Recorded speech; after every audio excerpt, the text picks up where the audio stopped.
बाज हमेशा अकेली परवाज उड़ता है, ठीक है। जो शाहीन है ना, वो हमेशा, शाहीन पाकिस्तान का नेशनल बर्ड है। So the thing is that कि शाहीन हमेशा अकेला परवाज में उड़ता है, और चाहे आंधी आए तूफान है, वो कभी भी अपनी परवाज नहीं छोड़ता है और कभी भी नीचे आकर नहीं बैठता है। यही चीज़ हमें भारत में नजर आती है कि इंडिया अकेला स्टैंड करना जानता है, और विश्व गुरु इज ऑलवेज अ विश्व गुरु, आप उसको पीछे नहीं हटा सकते हैं। एंड आई थिंक सो कि यहाँ पर अगर दुनिया की सारी वर्ल्ड को देखा जाए तो कहते हैं कि हु इज द वर्ल्ड विश्व गुरु, तो उसमें इंडिया का नाम टॉप लिस्ट पर नजर आता है कि इंडिया ही वो विश्व गुरु है।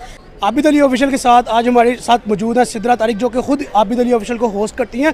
असल में इनका जो ओपिनियन जानने का मकसद ये है कि आज एक बहुत ही बड़ा टॉपिक सामने नजर आया, बहुत ही बड़ा मुद्दा सामने नजर आया है कि G7 की मीटिंग जो कि कनाडा होस्ट कर रहा है, जिसके अंदर इंडिया को इनवाइट नहीं किया गया, जबकि इंडिया को कंटिन्यूसली 6 सालों से इनवाइट किया गया है। बहुत ज़्यादा फैक्ट नज़र आ रहे हैं, बहुत ज़्यादा मुद्दे नज़र आ रहे हैं, बहुत ज़्यादा मामला नज़र आ रहे हैं कि क्या वजूहात नज़र आ रही हैं जिसके बिहार पे इंडिया को कनाडा ने G7 की मीटिंग में इन्वाइट नहीं किया। सिद्रा तारिक से पूछते हैं कि इस टॉपिक पे इनका क्या ओपिनियन है। अस्सलाम वालेकुम। वालेकुम अस्सलाम। क्या हाल है मैम? ठीक ठाक। अपनी ऑडियंस को बताएं कि आप ठीक हैं। मैं बिल्कुल ठीक ठाक हूँ, आप लोग कैसे हैं? चलें, आपकी ऑडियंस बड़े अरसे से आपका एक ओपिनियन सुनने के लिए बैठी हुई है कि इंडिया के बारे में आपका ख्याल है, और सबसे बड़ी बात कि G7 जो कि कनाडा होस्ट कर रहा है उसके अंदर इंडिया को इन्वाइट नहीं किया गया, जबकि लास्ट 6 ईयर्स की बात करें उसके अंदर कंटिन्यूसली इंडिया को इन्विटेशन आता था G7 की मीटिंग का, लेकिन इस बार क्यों नहीं? अगर हम लोग दोस्तों, स्वागत है आपका मेरे YouTube चैनल पर। मैं आपका दोस्त कुलदीप कुमार स्वागत करता हूँ आज के एक नए रिएक्शन वीडियो पर। दोस्तों, आज की यह video Pakistani YouTube channel Abid Ali official की वीडियो है, और सिद्रा तारिक जी का जो है रिएक्शन हम इस वीडियो में जानेंगे, उनके ऊपर शूट की है। वीडियो का टॉपिक है कनाडा में होने वाली G7 की मीटिंग के लिए इंडिया को ना आमंत्रित करना। तो देखिए क्या है इस वीडियो में पाकिस्तानी जनता का रिएक्शन, क्या है सिद्रा जी का रिएक्शन। चलते हैं वीडियो में और मिलते हैं वीडियो के बाद। सिद्रा तारिक से पूछते हैं कि इस टॉपिक पे इनका क्या ओपिनियन है। अस्सलाम वालेकुम। वालेकुम अस्सलाम। क्या हाल है मैम? ठीक ठाक। अपनी ऑडियंस को बताएं कि आप ठीक हैं। मैं बिल्कुल ठीक ठाक हूँ, आप लोग कैसे हैं? चलें, आपकी ऑडियंस बड़े अरसे से आपका एक ओपिनियन सुनने के लिए बैठी हुई है कि इंडिया के बारे में आपका ख्याल है, और सबसे बड़ी बात कि G7 जो कि कनाडा होस्ट कर रहा है उसके अंदर इंडिया को इन्वाइट नहीं किया गया, जबकि लास्ट 6 ईयर्स की बात करें उसके अंदर कंटिन्यूसली इंडिया को इन्विटेशन आता था G7 की मीटिंग का, लेकिन इस बार क्यों नहीं? अगर हम लोग आपने G7 मीटिंग की बात की तो इसके अंदर जो इंडिया है वो परमानेंट मेंबर नजर नहीं आता हम लोगों को G7 के अंदर, ठीक है।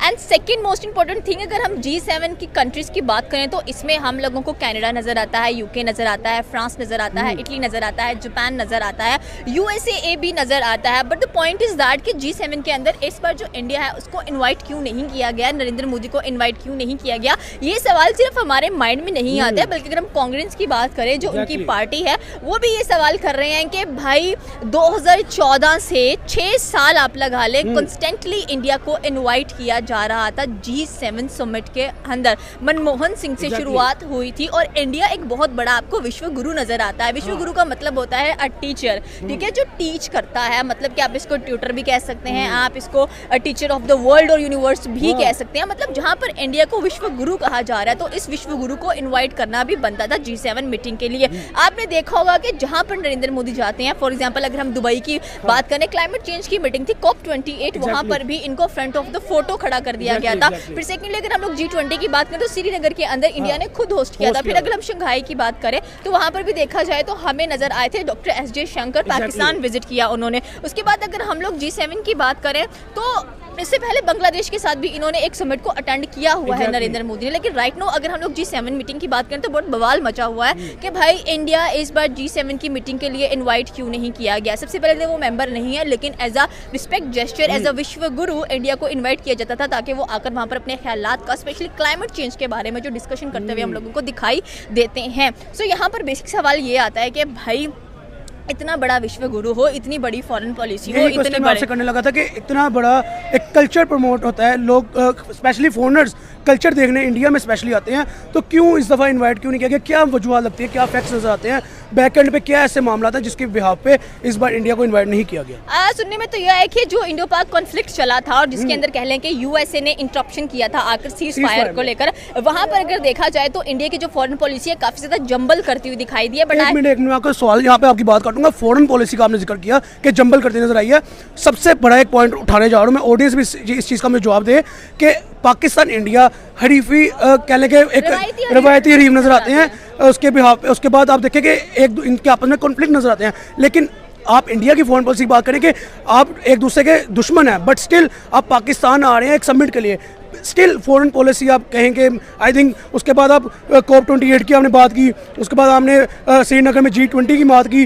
तो अगर इतनी ही कमज़ोर है फॉरेन पॉलिसी तो ये सब कैसे फिर?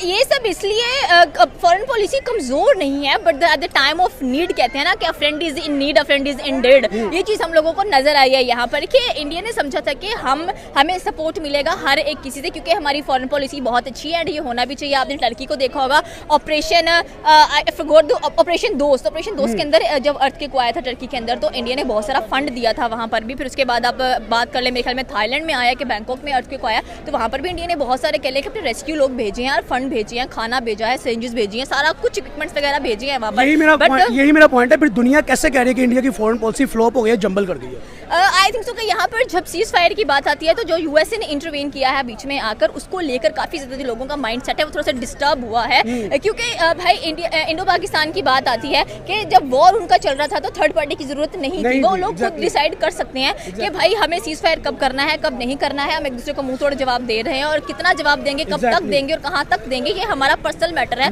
किसी थर्ड बंदे को हम इंटरवेन क्यों करने देना है? यहाँ पर जब यूएसए ने इंटरवेन किया है 4 बजे, जब उन्होंने अपना ट्वीट किया कि भाई इंडिया पाकिस्तान के दरमियान सीज फायर हो गए, तो वहाँ से गड़बड़ होती हुई दिखाई दी है फॉरेन पॉलिसी के। बट आई थिंक सो कि इंडिया को जरूरत नहीं है कि उनको G7 के लिए बुलाया जाए, उनको G20 के लिए बुलाया जाए, ये किया जाए, वो किया जाए। वो अपने आप में एक विश्व गुरु नजर आते हैं। मेरा एक सवाल आपसे कि क्या कनाडा को इस चीज़ का कोई नुकसान नजर आएगा कि इंडिया को उन्होंने अपने G7 में बुलाया नहीं है? और इंडिया एक बहुत बड़ी मार्केट भी नज़र आती है, बहुत बड़ी पॉपुलेशन भी नज़र आती है, उसके अलावा साथ ही साथ वहाँ पे कई मज़हब, कई कल्चर नज़र आते हैं। देखिए सारे कह रहे हैं कि इट्स अ बिग ब्लफ और it's a big blow from Canada side कि उन्होंने जो सबसे बड़ा विश्व गुरु है इंडिया है, उसको G7 के लिए इनवाइट नहीं किया है। तो आई डोंट थिंक सो कि कनाडा वैसे भी खालिस्तान का one of the biggest supporter नजर आता है हम लोगों को। आपने देखोगे कि वहाँ पर खालिस्तान का जो बहुत बड़ा हेड था उसको शूट कर दिया गया था, तो सारे के सारा इल्जाम इंडिया पर आया था कि इंडिया ने वहाँ से बैठकर उनको शूट करवाया है। सो कनाडा की बात करें, मोस्टली सिक्स भी आपको कनाडा में ही नजर आते हैं, तो ये भी एक चीज़ नजर आ सकती है आपको कि मेजर इशू शायद ये भी हो कि इसी वजह से जो नरेंद्र मोदी हैं उनको इनवाइट नहीं किया गया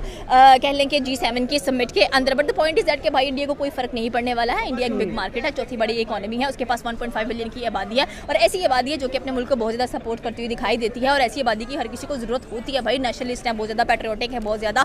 उनको नहीं फर्क पड़ता कि भाई उनको कहाँ से बुलाया जा रहा है, कहाँ पर कैंसिल किया जा रहा है, कहाँ पर उनके लिए वाह की जा रही है, कहाँ पर उनको नाराज़ किया जा रहा है। आप देखिए उन्होंने भाई अज़रबैजान को बाइकआउट कर दिया, उन्होंने टर्की का बाइकआउट कर दिया, उन्होंने पाकिस्तान का तो शुरू से ही बाइकआउट करके रखा हुआ है, बांग्लादेश को बाइकआउट कर दिया। भाई इतने बड़े बड़े कॉन्फ्लिक्ट्स के बाद भी अगर देखा जाए, still they are on top of the roof. आप देख लें कि भाई वो आपको आगे बढ़ते हुए दिखाई देते हैं, वो अपने काम से आगे जाने चौथी बड़ी इकोनॉमी है, चौथी बड़ी इकोनॉमी है, अपने काम से जाने जाते हैं, अपनी बातों से जाने जाते हैं। और यहाँ पर व्हाट आर द समिट्स, भाई आगे आप ब्रिक्स की बात कर लें, वहाँ पर भी तो इंडिया की करेंसी इस्तेमाल होने वाली है ना। तो इंडिया जो चाहे जब चाहे जहाँ चाहे कर सकता है, हम उसे रोक नहीं सकते हैं। यहाँ पे मैं एक क्वेश्चन ऐड करूंगा कि डोनाल्ड ट्रम्प ने एप्पल इंडस्ट्री को भी वहाँ से शिफ्ट किया है, कोई फर्क पड़ा? उन्होंने कहा कि भाई टीम कुक को मैं मशवरा देता हूँ कि वो इंडिया के अंदर अपने जो आईफोन्स हैं वो मैन्युफैक्चर ना करें, बट इंडिया सेट्स के भाई हमें आपसे कोई लेना देना नहीं है, कोई फर्क नहीं पड़ता है, आप जो मर्जी उठाकर यहाँ से ले जाए, हम अपने मुल्क में मेड इन इंडिया की बात करेंगे। आप देखिए मेड इन इंडिया कितना ज्यादा पॉपुलर है, इंडिया के अंदर जो भी चीज़ बनती है टॉप ऑफ द रूफ नजर आती है। भाई इतनी अच्छी चीज़ें आपको इंडिया में मिलेंगी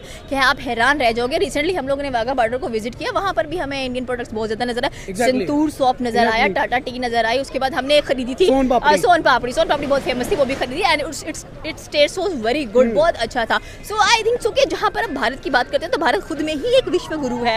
आई थिंक सो कि भारत को कहना चाहिए लैंड ऑफ टीचर्स। यहाँ से टीचर आपको प्रोड्यूस होते हुए दिखाई देते हैं and who teaches the world how to live a life. और ये सबसे इंपॉर्टेंट चीज़ है। आप उनका कोई भी कह लें कि गॉड उठाकर देख लें, everyone is teaching the good way of life. से इसमें आप लॉर्ड कृष्णा की बात कर लें, और भी बहुत सारे गॉड्स आते हैं, हम उनको वन बाय वन एक्सप्लेन नहीं कर सकते, बट आई थिंक सो कि इंडिया को कोई फर्क नहीं पड़ेगा। और वैसे भी वर्ल्ड कह रहा है कि भाई ऐसा क्या हो गया, बाप रे बाप, इंडिया के लिए शेम की बात है कि उनको G7 की मीटिंग में नहीं बुलाया गया। बट आई थिंक सो कि जो लोग अकेले, अब बाज हमेशा अकेली परवाज उड़ता है, ठीक है। जो शाहीन है ना, वो हमेशा, शाहीन पाकिस्तान का नेशनल बर्ड है, so the thing is that कि शाहीन हमेशा अकेला परवाज में उड़ता है, और चाहे आंधी आए तूफान है, वो कभी भी अपनी परवाज नहीं छोड़ता है और कभी भी नीचे आकर नहीं बैठता है। यही चीज़ हमें भारत में नजर आती है कि इंडिया अकेला स्टैंड करना जानता है। उसको पता है कि भाई ठीक है, मुझे अज़रबैजान नहीं चाह रहा, मुझे टर्की नहीं चाह रहा, मुझे ईरान नहीं चाह रहा, मुझे इराक नहीं चाह रहा, मुझे कोई मुल्क ना चाहे एशिया के अंदर, मैं अकेला उड़ान भरना भरना जानता हूँ और मुझे पता है कि उड़ान किस तरह से भरनी है, किस तरफ जाना है और किस तरह से अपना रुख बनाना है, जिस तरह से एक शाहीन बनाता है। सो आई थिंक सो कि इंडिया इज़ जस्ट लाइक अ शाहीन। वो इन चीज़ों को अकेले ही टैकल करना जानता है। उनकी फॉरेन पॉलिसी नो डाउट थोड़ी सी जंबल करके गई है, बट वो अपनी फॉरेन पॉलिसी को मच बेटर करेंगे और ज़्यादा आगे लेकर जाएंगे। हमें और ज़्यादा चीज़ें नजर आएंगी इस चीज़ के अंदर। अ विश्व गुरु इज़ ऑलवेज अ विश्व गुरु, आप उसको पीछे नहीं हटा सकते हैं। एंड आई थिंक सो कि यहाँ पर अगर दुनिया की सारी वर्ल्ड को देखा जाए तो कहते हैं कि हु इज़ द वर्ल्ड विश्व गुरु, तो उसमें इंडिया का नाम टॉप लिस्ट पर नजर आता है कि इंडिया ही वो विश्व गुरु है जो लोगों को सिखाता है, जो अपने ट्रेडिशन को आगे प्रमोट करता है, जो अपने कल्चर को आगे प्रमोट करता है। भाई G7 में नहीं बुलाया तो क्या हो गया, खालिस्तान का मसला चल रहा है तो क्या हो गया, कोई फर्क नहीं पड़ता इसे। Nothing is much more important, ठीक है। So the point is that कि भाई इंडिया लीड करेगा, इंडिया आपने आगे एक बात जाएगा। की है सिख कम्युनिटी के ऊपर कि सिख कम्युनिटी खालिस्तान का वाकया, कनाडा में सिख कम्युनिटी ज़्यादा नजर आती है, ये भी एक वजह हो सकती है कि इंडिया को G7 के अंदर इनवाइट ना किया गया हो। लेकिन मेरा इसके ऊपर पर्सपेक्टिव ये है कि जो इंडिया के अंदर सिख कम्युनिटी रहती है, जो इंडिया से गए हुए सिख कम्युनिटी रहती है, जो कनाडा में है, UK में है, लेकिन वो स्टिल इंडिया को ही सपोर्ट करते हैं। क्या ये वाकई ही वजह हो सकती है कि खालिस्तान का इशू, उसके बाद सिख कम्युनिटी इन कनाडा, जिसकी वजह से G7 को में उनको इनवाइट ना करना?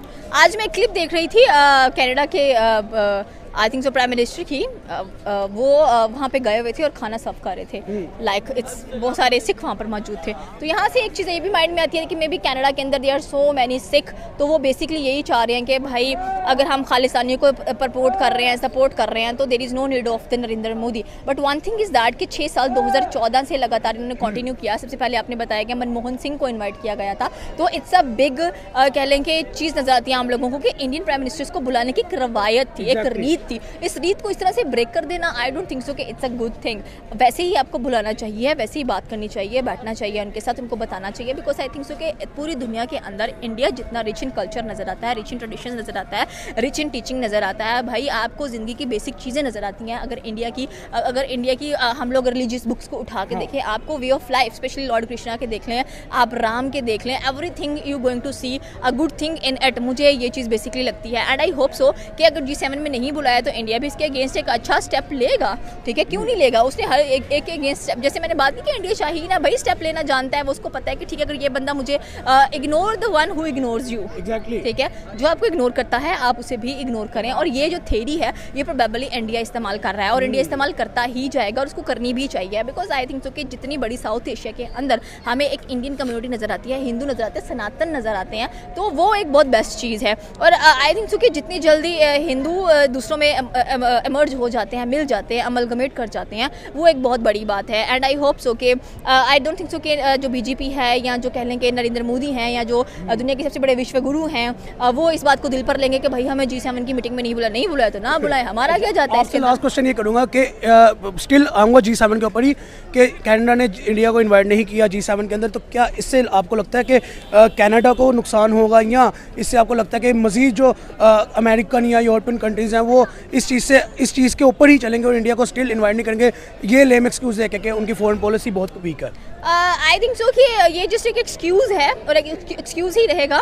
फॉरेन पॉलिसी को स्ट्रॉन्ग बनाना आता है एंड आई थिंक सो कि lobbying is the most important thing in a scenario. और अगर यहाँ पर देखा जाए, जैसे कि मैंने बताया कि USA का इंटरफेरेंस कह लें कि इंडो पाक वॉर के अंदर एक मेजर कॉन्फ्लिक्ट नज़र आता है। उसके बाद सुनने में आता है कि राफेल गिरा दिए हैं पाकिस्तान ने, ये भी एक मेजर इशू नज़र आता है। फिर कह लें कि 6/0 नज़र आता है हमें, अगर हम लोग इस वॉर की ऑपरेशन सिंदूर की बात करें तो यहाँ पर जो मीडिया बता रहा है, जो मीडिया बता रहा है बेसिकली, तो यहाँ पर बहुत सारी ऐसी चीज़ें जो आपस में कॉन्फ्लिक्ट करती हुई दिखाई दे रही है। तो ये कॉन्फ्लिक्ट आई थिंक सो कि बहुत बुरा अफेक्ट कर रहे हैं। तो आई थिंक सो कि इंडिया अपनी जो फॉरेन पॉलिसी में थोड़ी सी कमियां हैं उसको और ज़्यादा स्ट्रॉन्ग करेगा। बट आई थिंक सो कि India is born to be alone and when he is alone he become a lion. ये थी मिस सिद्रा की अपना opinion personally Abid Ali official के लिए। तो आप भी बताइए मिस सिद्रा ने का ओपिनियन कैसा लगा आपको, और अपना ओपिनियन कमेंट सेक्शन में लाजमी बताइएगा। मिलते हैं अगली वीडियो में, अल्लाह हाफिज़। धन्यवाद दोस्तों वीडियो को लास्ट तक देखने के लिए। जैसा कि आपने वीडियो में जाना कि सिद्रा जी कह रही है कि भारत जो है, इंडिया अपने आप में एक विश्व गुरु है, मोदी जी है जो विश्व गुरु के रूप में एक काम करते हैं सभी देशों के लिए। कनाडा को कनाडा ने उन्हें ना बुलाकर बहुत बड़ी गलती की है, जबकि सबको पता है कि भारत जो है बहुत बड़ा देश है, जिसमें सभी देशों की जो है बहुत सी चीज़ों का आयात निर्यात होता है। तो कनाडा में हालांकि इंडिया पर इसका कोई असर नहीं पड़ेगा G7 की मीटिंग में कनाडा को ना बुलाकर। इंडिया अपने आप में एक विश्व गुरु है और अपने आप में एक अच्छी खासी पावर बन गया है। आने वाले टाइम में वो वर्ल्ड की 3rd लार्जेस्ट इकोनॉमी भी बन जाएगा। तो दोस्तों, कैसे लगे आपको सिद्रा तारिक जी के रिएक्शन? अगर आपको उनके रिएक्शन अच्छे लगे हैं तो वीडियो को लाइक करना, मेरे चैनल को सब्सक्राइब करना। मिलते हैं एक नए वीडियो में, जब तक के लिए जय Shri Ram, Vande Mataram, take care, bye bye.